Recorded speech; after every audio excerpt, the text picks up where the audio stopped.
अक्सर जब कोई नया साल शुरू होता है या फिर कोई सोमवारी ले लीजिए, तो हम में से ज्यादातर लोग एक जानी पहचानी मानसिक स्थिति से गुजरते हैं। हाँ बिल्कुल, वो रेजोल्यूशन वाला दौर। वही तो, मतलब अचानक से एक नई डाइट शुरू हो जाती है या कोई नया जिम रूटीन, और पहले 2-3 दिन तो ऐसा लगता है जैसे हमारे अंदर कोई जादुई ऊर्जा आ गई है। एकदम सही, हम सुबह जल्दी उठ रहे होते हैं। हाँ, और एकदम सही खाना खाते हैं और सोचते हैं कि बस अब तो जीवन पूरी तरह बदल गया है।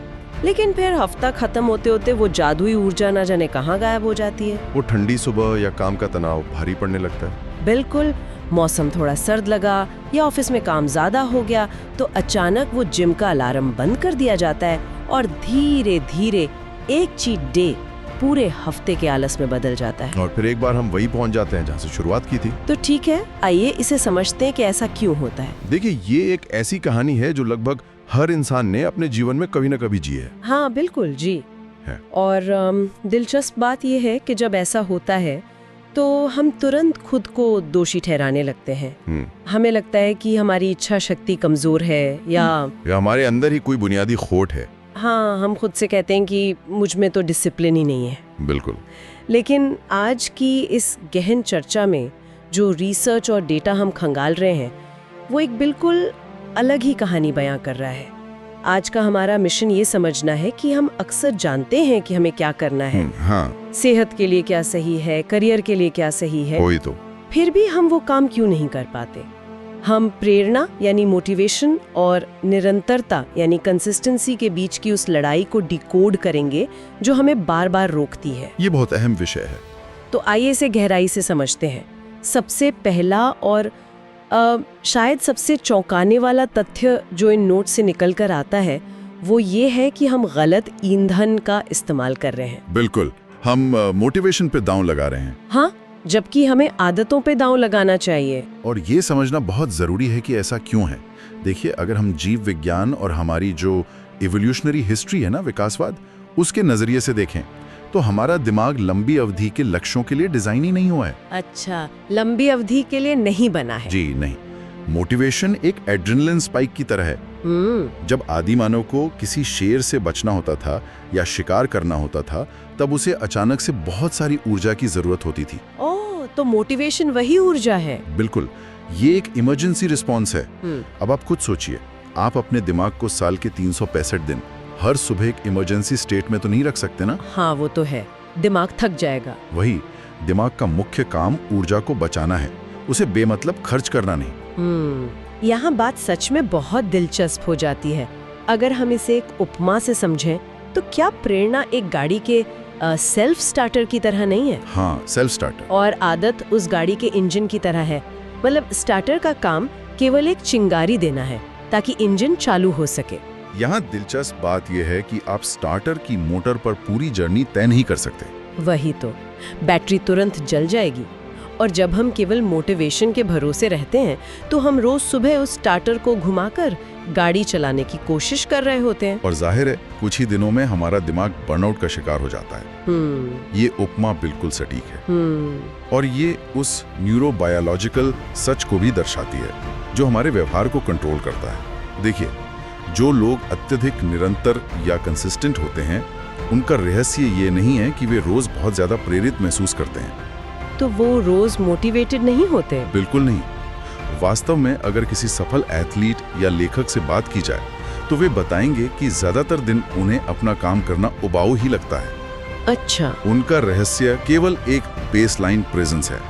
वे किसी जादुई भावना का इंतजार नहीं करते। मतलब उनका इंजन या उनकी हैबिट इतनी मजबूत हो चुकी होती है कि काम शुरू करने के लिए उन्हें स्टार्टर की जरूरत ही नहीं पड़ती। एकदम सही। लेकिन अगर बात सिर्फ उपस्थित रहने या बेसलाइन प्रेजेंस की ही है तो ये इतना मुश्किल क्यों है?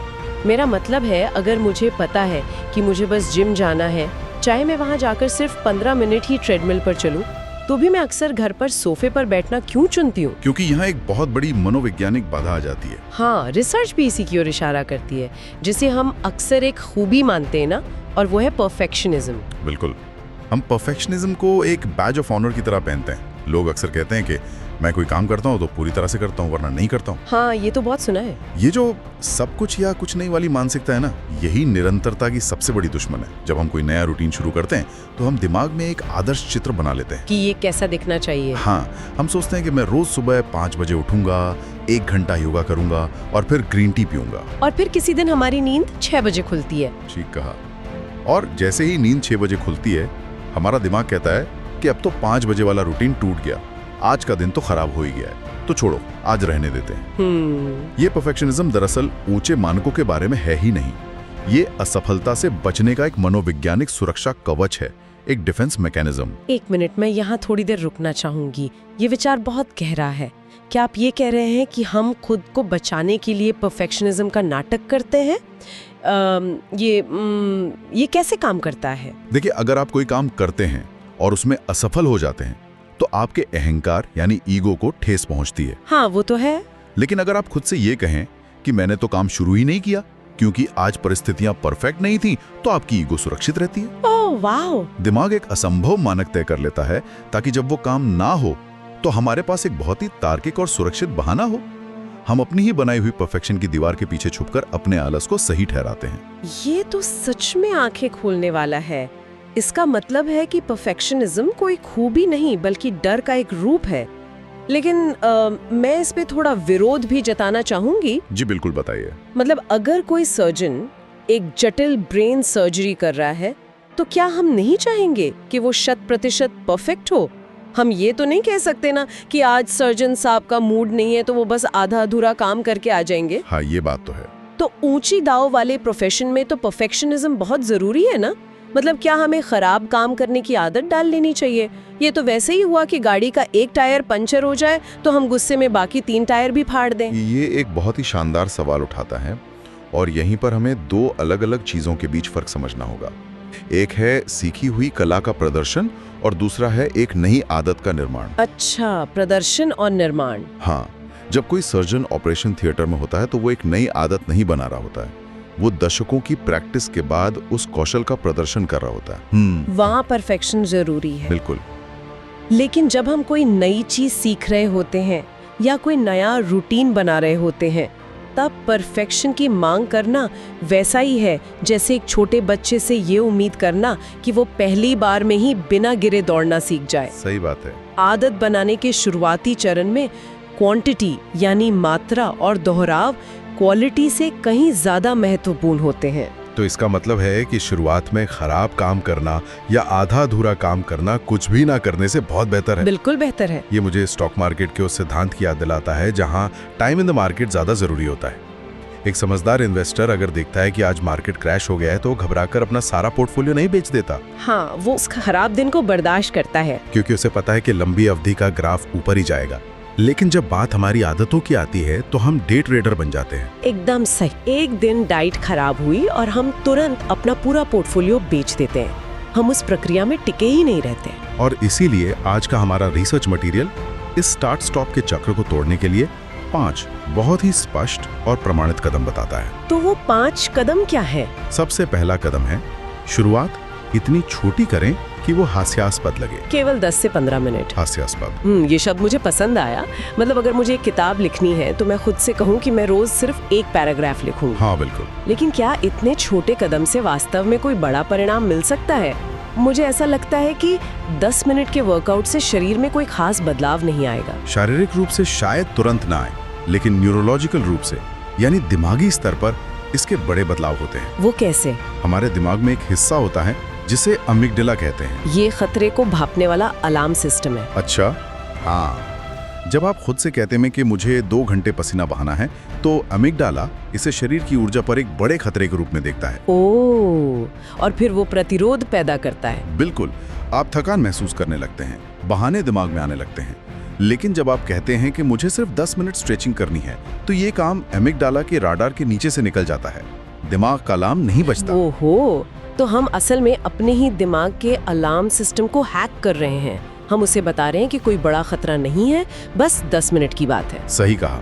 और एक बार जब हम शुरू कर देते हैं तो अक्सर हम 10 मिनट से ज्यादा ही कर लेते हैं क्योंकि काम शुरू करने का घर्षण या फ्रिक्शन खत्म हो चुका होता है। बिल्कुल, भौतिकी का नियम यहाँ भी लागू होता है।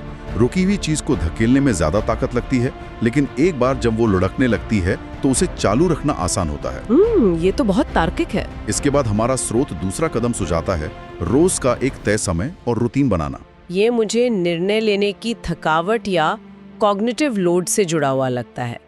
जैसे कुछ बहुत सफल लोग रोज एक ही रंग के कपड़े पहनते हैं ताकि उन्हें ये ना सोचना पड़े कि आज क्या पहने। बिल्कुल वही विज्ञान यहाँ भी काम कर रहा है। हमारे दिमाग का आगे का हिस्सा, जिसे प्री फ्रंटल कॉर्टेक्स कहते हैं, वो एक बैटरी की तरह काम करता है जो निर्णय लेने के लिए होता है। हाँ, दिन भर के छोटे छोटे निर्णयों से ये बैटरी खत्म होने लगती है। अगर आपने तय नहीं किया है कि आप किस समय व्यायाम करेंगे तो आप पूरे दिन खुद से मोल भाव करते रहते हैं कि दोपहर में करूंगी, नहीं शाम को करूंगी, या खाना खाने के बाद। और इस मोल भाव में ही आपकी आधी मानसिक ऊर्जा खत्म हो जाती है। जब समय तय होता है तो फैसला पहले ही हो चुका होता है, मोल भाव की कोई गुंजाइश नहीं बचती। हाँ, निर्णय को पूरी तरह से प्रक्रिया से बाहर निकाल देना। अब तीसरे बिंदु पर आते हैं जिसने मुझे स्रोत पढ़ते समय थोड़ा उलझा दिया था। वो कौन सा बिंदु? इसमें लिखा है कि लक्ष्य पर नहीं, आदत पर ध्यान दें। अब देखिए, मैं यहाँ असहमत होना चाहूंगी। अगर मैं ये तय ही ना करूं कि मुझे मैराथन दौड़नी है या सिर्फ वजन कम करना है, तो मेरी दिशा तो बिल्कुल गलत हो सकती है ना। ये बात भी सोचने वाली है। मतलब ये तो बिना रडार के हवाई जहाज उड़ाने जैसा है। लक्ष्य के बिना तो हम सिर्फ गोल गोल घूमते रह जाएंगे। आपकी बात अपनी जगह सही है, दिशा के लिए रडार बहुत जरूरी है, लेकिन जो रिसर्च हम देख रहे हैं उसका मतलब लक्ष्य को पूरी तरह भूल जाना नहीं है। तो फिर क्या मतलब है? उसका अर्थ है लक्ष्य को रोजमर्रा की मानसिक ऊर्जा का केंद्र न बनाना।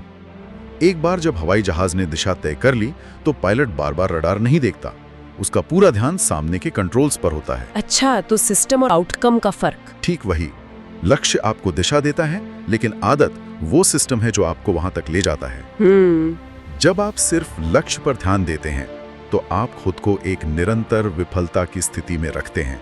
जब तक आप 10 किलो वजन कम नहीं कर लेते तब तक आप खुद को असफल ही महसूस करते हैं। ओह, ये तो मैंने सोचा ही नहीं था। इससे डोपामाइन का स्तर गिर जाता है।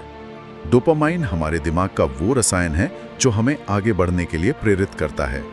अगर इनाम 6 महीने दूर है तो दिमाग को रोज काम करने का कोई कारण नहीं मिलता। लेकिन जब हम आदत पर ध्यान देते हैं, जैसे आज मैंने अपने जूते पहने और 15 मिनट दौड़ लगाई, तो दिमाग तुरंत डोपामाइन रिलीज करता है। बिल्कुल, आपको रोज जीत का एहसास होता है। ये तो नजरिए का एक बहुत बड़ा और प्रभावी बदलाव है। हम अपनी खुशी को किसी भविष्य के परिणाम पर टालने के बजाय उसे रोज की प्रक्रिया से जोड़ रहे हैं। हाँ, और यही चीज हमें चौथे बिंदु की तरफ ले जाती है, जो मुझे लगता है कि सबसे ज्यादा मुश्किल है। अगर कोई दिन छूट जाए तो उसे विफलता ना माने। मनोविज्ञान में इसे शायद व्हाट द हेल इफेक्ट कहते हैं ना। एकदम सही। ये तब होता है जब एक छोटी सी गलती के बाद हम सोचते हैं कि चलो अब तो रूटीन टूट ही गया है, तो भाड़ में जाए सब कुछ। हाँ, और हम पूरी तरह से नियंत्रण खो देते हैं। अगर आपने किसी दिन पिज्जा खा लिया तो इसका मतलब ये नहीं है कि अब आप उसी दिन आइसक्रीम और कोल्ड ड्रिंक भी पी लें, सिर्फ इसलिए क्योंकि दिन खराब हो गया है। बिल्कुल, एक छोटा हुआ दिन लंबी यात्रा का सिर्फ एक डेटा पॉइंट है, ये विफलता नहीं है। सही कहा। ये तो उसी स्टॉक मार्केट वाले निवेशक की तरह है जो एक दिन के क्रैश से पैनिक नहीं करता। लेकिन हम इस व्हाट द हेल इफेक्ट से कैसे बचें? मतलब अपराध बोध या गिल्ट से बाहर आना इतना आसान तो नहीं होता। इसका सबसे अच्छा तरीका ये है कि आप अपनी पहचान को उस एक घटना से अलग कर दें। खुद से ये ना कहें कि मैं आलसी हूँ इसलिए मैंने वर्कआउट छोड़ दिया। तो क्या कहें? इसके बजाय ये कहें कि आज मेरा शरीर थका हुआ था इसलिए मैंने आराम किया और कल मैं वापस ट्रैक पर आ जाऊंगा। खुद को माफ करना कोई कमजोरी नहीं है, ये लंबी रेस में बने रहने की एक बहुत बड़ी मनोवैज्ञानिक रणनीति है। बिल्कुल, जो लोग खुद पर अत्यधिक कठोर होते हैं उनकी किसी रूटीन को पूरी तरह से छोड़ देने की संभावना सबसे अधिक होती है। खुद पर करुणा दिखाना निरंतरता का हिस्सा है। ये सोच काफी ताजा और नई है। और अंत में स्रोत का 5वां और आखिरी कदम है खुद को इनाम दे और अपनी प्रगति का जश्न मनाए। हाँ, ये बहुत जरूरी है। अक्सर हम इस बिंदु को बहुत सतही मान लेते हैं। ऐसा लगता है जैसे बच्चों को चॉकलेट देने की बात हो रही है, लेकिन मुझे यकीन है कि इसके पीछे भी न्यूरोबायोलॉजी का कोई गहरा खेल होगा। बिल्कुल गहरा खेल है, और ये खेल फिर से उसी डोपामाइन रसायन का है। अच्छा, हम अक्सर डोपामाइन को केवल खुशी का रसायन मान लेते हैं, लेकिन वास्तव में ये सीखने और प्रत्याशा यानी एंटिसिपेशन का रसायन है।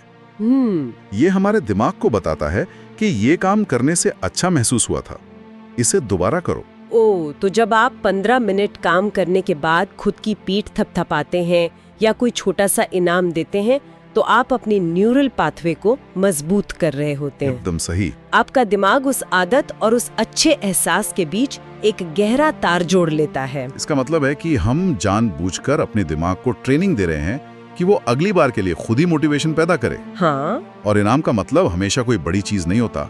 ये सिर्फ अपनी पसंदीदा कॉफी पीने का एक पल हो सकता है या कैलेंडर पर एक बड़ा सा लाल क्रॉस लगाने की संतुष्टि हो सकती है।